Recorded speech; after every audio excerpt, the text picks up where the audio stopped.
Live from CNBC Global Headquarters, this is On the Money.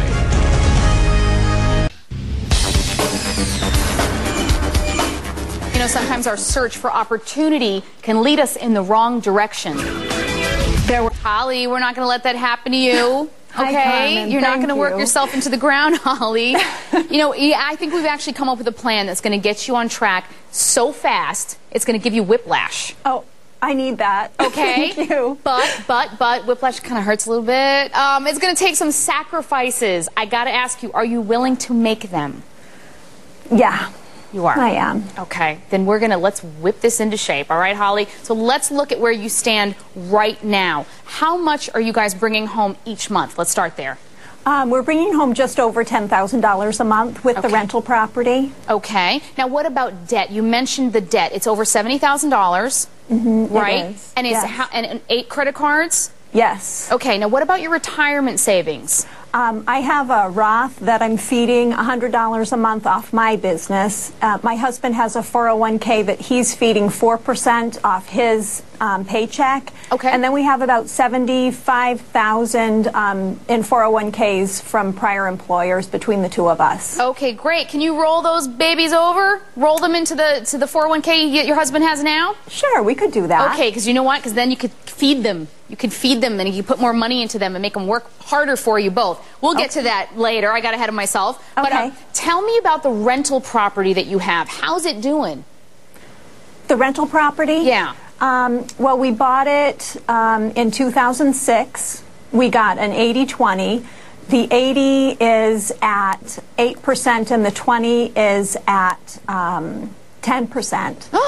And yeah, it's interest only. The plan was that we would keep the property until it appreciated in value and then we'd refinance, but unfortunately that's not going to work because our credit score has been ruined by the move. Now, to explain to everybody out there what 80-20 mortgage is, this is something that's been created a while ago, but it got really popular over the past 10 years. This is 80% of the mortgage, which is what most people get when you put 20% down. Then there's another mortgage that gets piggybacked on that's the other 20%, what should be a down payment. So it was a no money down mortgage. Now, Holly, the rental income that you're getting from that place, is it covering your mortgage costs and other costs?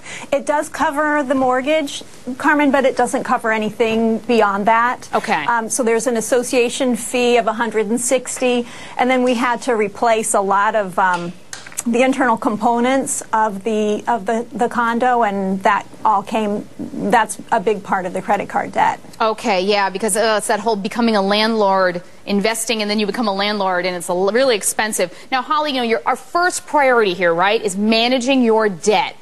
So let's talk about your credit. You know who I'm going to bring in, all right? We got John Alzheimer. John, what does Holly's credit situation look like? I mean, we have a lot of debt here.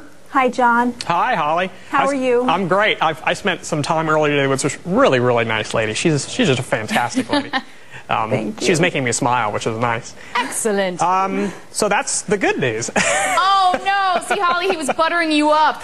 Yeah. The bad news. I looked at the report. I know what he's talking about. Yeah, well, we found a lot of things that are problematic. Short sale. 47% maxed out on the credit cards. Okay. As she knows, an enormous amount of credit card debt. Credit score, 551. Oof. Ouch. Holly, that hurts me. That must hurt you a lot. It hurts me a lot, yes. All right, so you know what? We're going to dig you out. Let's dig you out, okay? Yep, let's dig me out. Let's go through your money here. Now, you're already putting about $1,500 every month toward that credit card debt, right? I am, yes. Okay, so that's the first debt we're going to work with here. It's the most important debt for you to get rid of ASAP. Now, right now, $1,500 towards that credit card debt over $70,000. It's going to take you 12 years and $23,000 in interest to pay it off. But, if you put another $1,500 more, $3,000 total, you'll be out in 2 years. Oh, that would be good. And you'll save $11,000 in interest. But Carmen, where do I find the $1,500? Holly, that's where I'm going. Okay? So you can save that 10 years. That's the whiplash, right? We're saving you 10 years and $11,000. Here's what you need to do. Let's find that other $1,500, okay? Right now, what's your rental cost that you're paying in rent?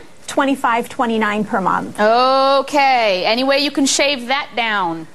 Well, we're renting in this area because the school district is very good. Our son is in his last year of high school. Okay. So we timed the end of the lease to the end of the school year, so we could relocate in June when my son graduates. Okay, that is actually really good news. Well, listen, if you shave that down to $1,700, $1,800, there's a big chunk of that $1,500 right there. Now, I noticed we got big car payments there. About $1,000 a month total, right? Yeah, one of the problems with the leased car is that Connecticut charges taxes in arrears, and Massachusetts charges in advance, so I'm paying a lot of car tax on my car. Oh, and this is leased, right? Mm-hmm. Okay, you may want to look into trading that leased car. Now, listen, you're always going to owe because you locked yourself into a contract, but you can head to a site like leasetrader.com and see if you can get out into a less expensive lease and one that's based in Massachusetts. With my credit score, would that be worth it? Yeah, absolutely, because what we're talking about here is not the credit score. Basically, someone else is going to buy your lease. That's how it works. So it has nothing to do with your credit score. What we're looking for is we're looking for that money. And if you can lower your car payments by even a couple $100 a month, there's another chunk of that $1,500. Okay. Okay, so let's say that you get your housing costs down to $17. Now, that's already $800. Your car costs down $200. That's $1,000 right there. Now, tell me about the dog walker, please. We have a 7-month-old puppy, and he's extremely high energy. Yeah. And he's too much for me. I can't get any peace. He's just jumping all over me all day long. So I hired the dog walker to get him out of my way for 3 hours a day. Oh my goodness, he's like a toddler. But $400 a month, oh, it's a lot of money. It's so expensive, that puppy. Listen, I'm not saying to give it, listen, love my pets, but what about your son? Can he can he play with him? He does take the dog out in the afternoon, but the dog walker comes to me during the day. He picks the dog up at 10:30 and brings him back at 1:30. Yeah, because you're working from home now. I've done that too, and I know that you really need to not be disturbed. So if you can find some way, whether it's a neighborhood trade or neighborhood bartering or babysitting, like go to your local's Craigslist and say, I need someone to take care of this dog, and you can barter something that you can give somebody, whether it's a skill you have or whatever, that $400, oh, it's so much money. It's great. It would be great to save that. Now, listen, too, you guys are paying, I know you got a hungry teenager there, but you're paying about $1,000 a month on groceries. If you can cut that down by $200, we have our $1,500 and then some. We already do. We do. It's there.